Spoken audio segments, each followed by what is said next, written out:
How's it going, YouTube? Coming today with another video, and today guys, what I'm bringing to you is Therion P.U.N.K. Now, I really like this deck a lot, and I feel like it's already showing a lot of promise in the TCG as it's already topping events, and I think that's pretty crazy because the deck itself can main deck 2 Omni Negate engines before it P.U.N.K combos, and the fact that you can have a higher chance of seeing one of them or put up both of them before you combo is even more nuts, because at that point the hand trap lineups just don't matter. And so I think that this is another reason why a lot of people are going to start main decking things like the Rock again, because you just need to be able to answer a board like this too.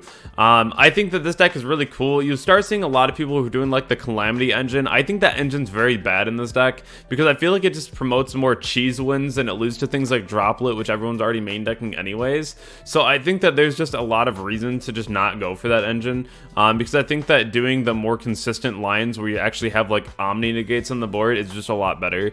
But we're going to be talking about how to play the deck, what the deck does, what the cards do in general, and then what the combo is. If you haven't already been to Imperium Duelist, definitely go over there, check it out, use code GGYGO10, and let's hop right into Therion P.U.N.K. So the first thing that I want to mention here is going to be the Therion cards themselves. So the Therion cards are really cool because they can target a Therion or the respective typing in the graveyard and then special summon themselves and then equip the card from the grave to the card. What's really cool though is if you get crowed, the card that you were equipping doesn't really matter because you still get the special summon of the monster from your hand, which is really nice. So it's only really a problem if you wanted to get like Disc Coliseum by like going King attach a Lily, but it really doesn't matter. A lot of times you just don't see people crawl your equip that you're gonna have because it's kind of lackluster.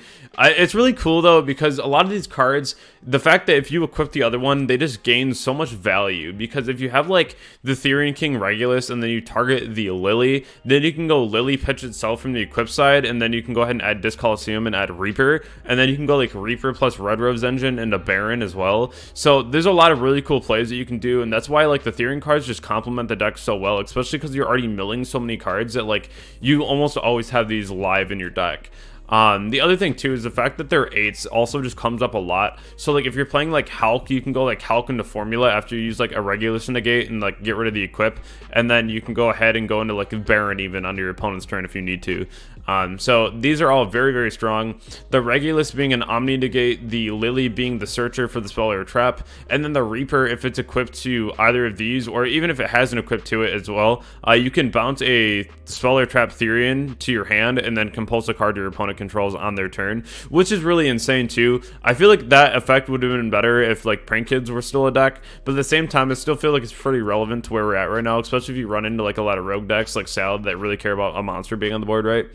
So I think that's really powerful, especially the fact that if you have like a King with a Reaper attached, then you get both effects, and then the King goes up to 35, which is again really relevant because that's huge. So all these cards are very, very strong. I don't play any of the other Therion cards like monster wise because I feel like they're just lackluster right now, but they'll find their way into the meta soon, I'm sure. A lot of people were still saying that, like the Reaper wasn't going to get used as much, it would just be these two, but like this card is just really undervalued right now, I believe. We'll start seeing more of it soon. So the next thing here is going to be the Therion Field Spell. I feel like this is another thing that a lot of people just forget about, and this is something that you really have to remember when this is on the field, because if you don't, it's going to be a very bad time, because this card, when it's activated, you're able to add a Therion monster from your deck to your hand, but when it's on the field, if they try to crash over one of your monsters, you can send a Therion card from the deck to the grave instead, or an Endless Engine as well, which is also just a very broken card that we'll be going over in the deck profile. And then also, if they destroy your monster, or if you destroy one of their monsters, you can target a Therion monster in your grave and then add it back to your hand, which is equally insane because this card just nets you so much follow-up, it's not even funny. And especially because a lot of people just forget about this card. And it's another thing too to say, like, they have to out this card before they go battle phase, which is equally just annoying because then you have to have some way to clear this when there's a ton of other cards that you would rather just clear instead, right? So that's why I really like this card a lot. It just applies a lot of pressure to the board. So the other thing too is that we play the P.U.N.K package. The P.U.N.K cards are really what makes the deck go. This is just like the main combo of the deck. So essentially what happens here is you have the Z-Amin that you summon off of like E-Telly. You pay 600 to add a P.U.N.K monster from your deck to your hand. So typically you're just adding Foxy Tune, which allows you to send itself from the hand to the grave for cost, and then you can send another card from your hand to the grave, and then you're able to go ahead and special summon a P.U.N.K from your deck, which is pretty crazy. And I really like this as well because you can send it from the field, so it's kind of like a Ghost Ogre-esque effect, where you still gain a lot of value from it, even if you awkwardly have it on the field sometimes, or if you ever get stuck in the field, because it does have a 2600 defense, so there are times when you just will keep this on the board, right, in an awkward game state. So it still nets you a lot of advantage, but you're still being able to special summon a Punk from the deck, so you can go ahead and special summon like the Deer Note, which will allow you to get to full combo. The Deer Note is really what makes the deck even more strong now, because this card has two really good effects. If you brick on another Punk card, you can go ahead and reveal this card and the other Punk card from your hand, and then you can special summon one of them. So typically you're just special summoning like the Deer Note, but in other situations where you need like an 8, you can go into like Lancelot, and then you can go like attack directly and make like Zeus, right? Which is pretty nice. The other thing here too is the fact that if this card is sent from the field to the graveyard, you can special summon a Punk back from the grave, so you can go into like your Foxy Tune and then make like your rank 8, like a zombie vampire. The other thing too is we have Ogre Dance here on the left, which is really strong because this card allows you to just pitch itself from the hand and then or field, and then you're allowed to go ahead and add a Punk from your deck to your hand, which again is just another really cool thing, because who doesn't want more Rhoda, right? More Rhoda is always a good thing to have. The other thing that we play here is going to be the Adventurer package, which I think complements this deck even more, because if you ever open up too many of the Therion cards, you can pitch one off of the Fateful Adventure, and then you can go full combo because your Therion in your hand can then target the Therion in your graveyard, and then you just have so much opportunity to extend. Also, the amount of cards that you can mill in this deck is pretty crazy, so you're always being able to get into your Adventure engine as well. So there's just so many opportunities that the Adventure engine really does just allow you for a lot of free advantage, which I like a lot in this deck, to be honest. It's really strong. So let's go ahead and show you the combo where you can go essentially just one card plus a discard in Punk to go from mill 9, which is pretty insane. So this is the combo for Punk. So essentially all you need to do is go like E-Telly, go into your Z-Amin pay 600 at Foxy Tune. Foxy Tune will then go ahead and pitch itself for cost, then pitching another card to go ahead and summon out the Deer Note. The Deer Note will go Chainlink 2, special summon out the Foxy Tune, Chainlink 1 Chaotic Ruler. Go ahead and mill 5 cards and add 1 to your hand. Then this will make the Zombie Vampire. The Zombie Vampire's main goal here is to mill a tuner. So if you mill a tuner here, then you're able to go into Hulk, and then Hulk will summon out the Red Rose. And then here you can use cards like your Reaper, and then go into Baron as well, which I think is really strong. And that's just another part of the deck that I think is just so insane, because even if you're at a really awkward game state, even if you just have like an 8 on your board, you can still summon out Red Rose and then summon out like the Psychic and Punisher, which we'll talk about here in a little bit about why that card is so insane and why it really does help you win most of your games as well.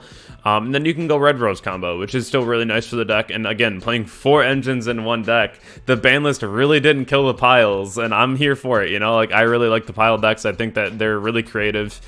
So this one in particular is another reason why I think that this deck is so versatile and it has so many options. So let's go back into explaining why the deck is actually so crazy right now. So what's so crazy about the Psychic and Punisher here too is if you play against Despia and they have Masquerade on board, I really like this because it's really bad for them to keep burning you, because when you summon Psychic and Punisher, you can target one monster you control and one card your opponent controls and banish both of them. So after they've been burning you, you can banish their Masquerade, and then since you're so low in life, you can use Psychic and Punisher's effect in the start of the battle phase and make this card gain the attack difference to your opponent's life and your life. So if you're really low, this card gains like 5,000-6,000 attack, and then it's a tower, so it's unaffected, and so going for game has never been easier. So I think that this matchup really gets easier because you have cards like Psychic and Punisher that just win you outright if you get to that point in the game state where Masquerade really does hinder you. So if you're playing Despia against this deck, really consider summoning Masquerade, because if they have the ability to make Punisher, then you realistically have no way to out it, because the only way that you have to out it if they go turn 1 Punisher is to crash a monster into it so your life is lower, and then you can like Chimera it away. And that's one of the easiest ways you can deal with the Punisher. But if they're going second and they summon this, it's going to be a really rough time to try and out this. So the next thing that I want to mention too is going to be how to hard counter this deck. And that's going to be using things like Imprimer Veiler on Chaotic Ruler, since it's usually always going to be chain blocked, so you can't really ash it. Or you can go ahead and just Ash the Foxy tune, which is really impactful in this deck. And that's something that a lot of people don't really think about. And that's going to be because if you use this card, they're already pitching it out of their hand for cost. And they're not able to summon out the Deer Note from their deck, which they desperately need to go ahead and be able to combo into like Chaotic Ruler. So I think this is just a really solid Ash target.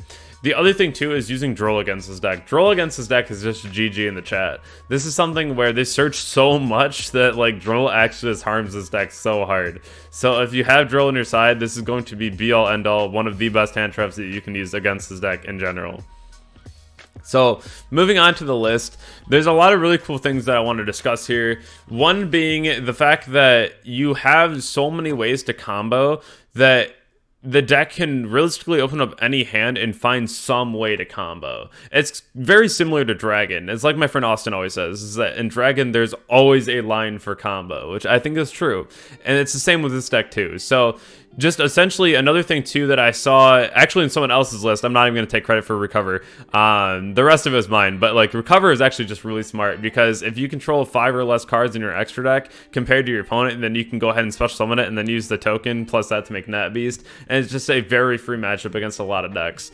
But everything else here, the Red Rose package, this is something that I feel like is just necessary in the deck just because it's so free off of Hulk. That's just something that you probably should consider playing. The other thing that we haven't gone over yet is going to be the Endless Engine. If this card is in your graveyard, you can go ahead and put this on the bottom of your deck and then add a Therion card from your grave to your hand. Or you can add this and put the Therion card back, but usually you're just adding the Therion to your hand. Or if you just have this in your hand, you can activate it and then you can Foolish a Therion card, which is equally very good too, because it's very versatile as to what your situation is in the game state. So I really like this though, because like the double leaper here, it just allows you to go ahead and do your Red Rose combo very easily as well. You're playing a lot of copies of your Therion, so if you mill them, then you're always able to get full combo.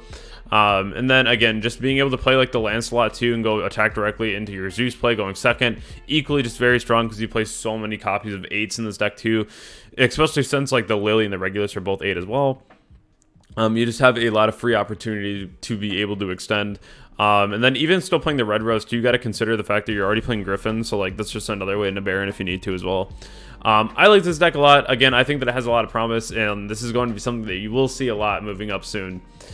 So if you want to join the community, definitely go ahead and join the Discord, Twitch, Twitter, and then if you want to be in a MetaFi session, definitely go ahead and look at what I have available. And then if you have any questions about them, definitely feel free to PM me on Discord. And I hope you all enjoyed today's video, and I'll catch you all in the next one. Thank you.